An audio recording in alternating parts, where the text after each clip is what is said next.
All right, everybody, welcome into election 2024 results in the swing state of Michigan. 15 electoral votes up for grabs. Donald Trump won the state, something I want to point out very quickly off the bat. Voter turnout was up. Voter turnout was up in 2024 in Michigan. Here's a quick look at the map. Very Republican-looking map. But as we know, these blue counties are very populous, very urban. They have a lot of votes, and they hold a lot of weight. Let's see where Michigan compared with the rest of our swing states. So it looks like it is the second closest margin of victory for Trump, just behind Wisconsin, and a little bit ahead of Pennsylvania. So a very tight state. Was kind of known as a blue wall and a Democratic stronghold. It was definitely known for that from 1992 to 2012. Then in 2016, we saw Trump very narrowly win it by 0.2%. It swung back to Biden by a good amount, 3%, pretty safe. And now towards Trump or towards red by 1.4%. And here are the trends throughout the last 7 election cycles. I do not see this being a state we're not talking about being in contention for a long time. I mean, this is going to be a swing state moving forward. It's just too close in these margins here. Of course, you can have a year where it dips 7% or even dips almost 10%. But I don't see Michigan veering away from being one of the marquee swing states that we often talk about. And that's what's going to make it so interesting going forward and for this video. So when we're looking at these swing states, we want to look at by county, what happens so we can get a representation of the whole. The first thing I'm looking at is the 5 most populous counties. Okay, I will do them in reverse order, starting with Genesee County, 47%. Republican to 51% Democrat. Not a big surprise there that a county that has 223,000 votes up for grabs. We see the data all the time that a more urban or a more populated county is going to go liberal or going to go Democrat. It goes Democrat by a little bit of a comfortable margin there. The bad thing is, though, if we look at 2020, Genesee County, 53.84%, 2024, 51.36%. So down 2.5 points in a county that matters, in a county that's very highly populated. Again, the 5th most populated in Michigan. Not a good sign there for Kamala. So we're seeing right off the bat, not good there. The Democrats are going to try to stack votes in those Democratic strongholds. Kent County, not worth talking about too much. Stayed about the same, 51% here, 51 and change to, I believe, just 51 and change in 2020. So not much of a swing. Went down a little bit, but nothing worth note or worth really talking about.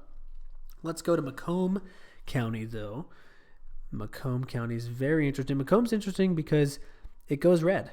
We don't often see counties with this high of a population or this urban or this high of just high of a population in general go red, but Macomb did in 2020, 53% to 45%, so very comfortable. We knew going into 2024 Trump was going to win it again. If Kamala was able to pull Macomb County, I mean, this election would have been totally over for Trump. Let's go 2024 and compare.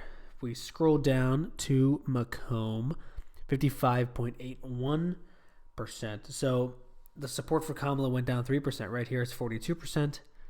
And in 2020, it is 45% for Biden. So far we have 3 of the counties going in reverse order from Genesee to Macomb, Kamala going down. Again, Kent is low as about 0.6 or so. But Macomb and Genesee down 2.5 and 3% respectively. That's a big deal, folks. That is a big deal. Let's keep looking, though. Oakland County is our next populated county. I believe it has over 1 million people in it. 773,913 votes cast. That checks out. Again, going to go for Kamala. They knew she's going to win this. 54%, little closer than they would have wanted. Let's look in 2020 to compare. See if we see anything big. 56%. Okay, so down 2%, but again, monster amount of votes here. 771,000 votes cast. Got 434,000 votes for Biden in 2020, and in 2024, just 337,000. I mean, that is what helps to decide elections, folks. I mean, that is a big margin right there. If we look at just the margin up here that Trump won by, if math serves me correct, I'm going to do it with you here. 2.816636 minus 2,736,533. 80,000 votes. Michigan was decided by 80,000 votes. And you have a county getting about, 40,000 less votes? 40,000 less votes, I believe, in the county of Oakland. Double check that to be sure. Yeah, 419 for Kamala. And 434, so 15,000. 15,000 less votes. Big deal. Big deal. Let's get into the big county though. Wayne County, home to Detroit, Dearborn, some of the towns you definitely know that are in Michigan. 62.49% for Kamala. Not a shocker again. 859,000 votes cast. Wow. Monster amount. 537,000 votes for Kamala. Let's look at 2020. Let us look at 2020. Wayne County. Whoa. Okay, this is huge. 68% for Biden. 62% for Kamala. 6 points decrease. Folks, I think we might have just found our answer. 6 points decrease in Wayne County. Deciding elections here. 537,000 votes cast for Kamala Harris. In 2020, Biden got 597,000. That's 60,000 votes. Plus the 15,000 or so in Oakland. I mean, that right there is your 80,000 votes. That is deciding the election. That's 75,000 votes, give or take. That's deciding the election. Wayne County showed up very big for Trump. I mean, 30% in 2020. In 2024, 33%, 33.5%. So not as huge for Trump, but more of a didn't back Kamala Harris in Wayne County. Super, super interesting. Let's try to find the root cause of that, right?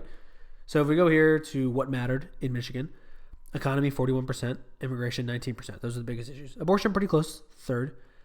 What Democrats, liberals were banking on was abortion being more towards this number.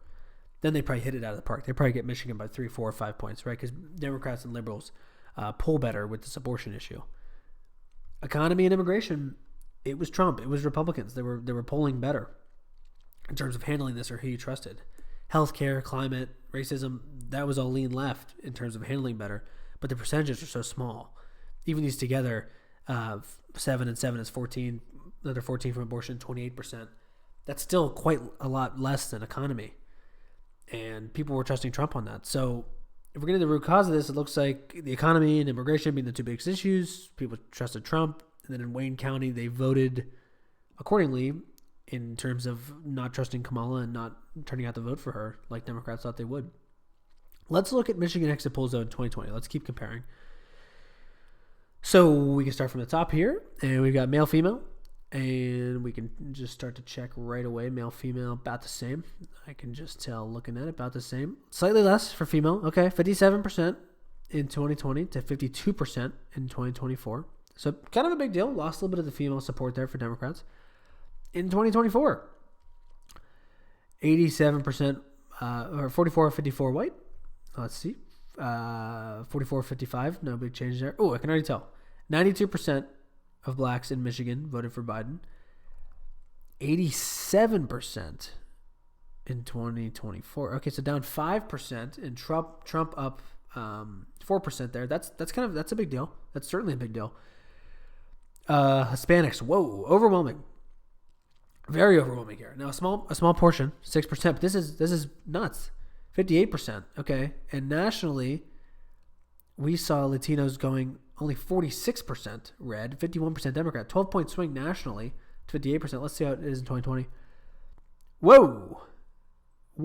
And there it is, folks. 11% change. Or 13, 14, 44% in 2020, Hispanics backed Trump. In 58% in 2024, 14% swing. Look at the drop off here, 37%. 55% of Hispanics supported Joe Biden and the Democratic cause in 2020, and it dropped down to 37% in 2024. This is a huge story. This is huge. I mean, you got black to piggyback on this. You get female support dropping, but I mean, 18% with Latinos. That can very well decide elections. I'm just looking at this here. I see Asian. Okay, other. I guess I'd classify other as, so if we're going white, black, Hispanic, / Latino, Asian. Other would probably be maybe like Indian, Middle Eastern, Arab, Pacific Islander, probably in that category for other. 59%, that's a big number. I don't think we don't have data available for this, but I bet you 59% is a big number. Let's see where it compares nationally. Yeah, so the other category, just 55%. Okay, goes up to 59% with Michigan. Wow. So not so much whites there was not a lot of white support that jumped for Trump, or that declined for Kamala. It was the black support, Hispanic support significantly, and this other population very much helping to support Trump's cause and get him reelected. The fun facts on Michigan back this up too. Trump was the first Republican to win a county like Muskegon County since 1988. Trump got more of the vote in Dearborn, a plurality of the vote in Dearborn for the first time for Republicans since 2000. Dearborn is predominantly Arab, or has a large Arab. It's not predominantly a large Arab population. That could explain this figure. And it's also interesting with the WIMPA states, Wisconsin, Michigan, Pennsylvania. This is the first time since 1992 that Michigan wasn't the most left-leaning. It was actually, believe it or not, Wisconsin. And that was kind of crazy because Wisconsin is the most, is the whitest. And so you'd think whiter tends to be more Republican, minority tends to be more Democrat. But Wisconsin was only a little bit more to the right and was more to the left than Michigan, actually. And I think it's because of these minorities in Michigan swaying heavily Republican.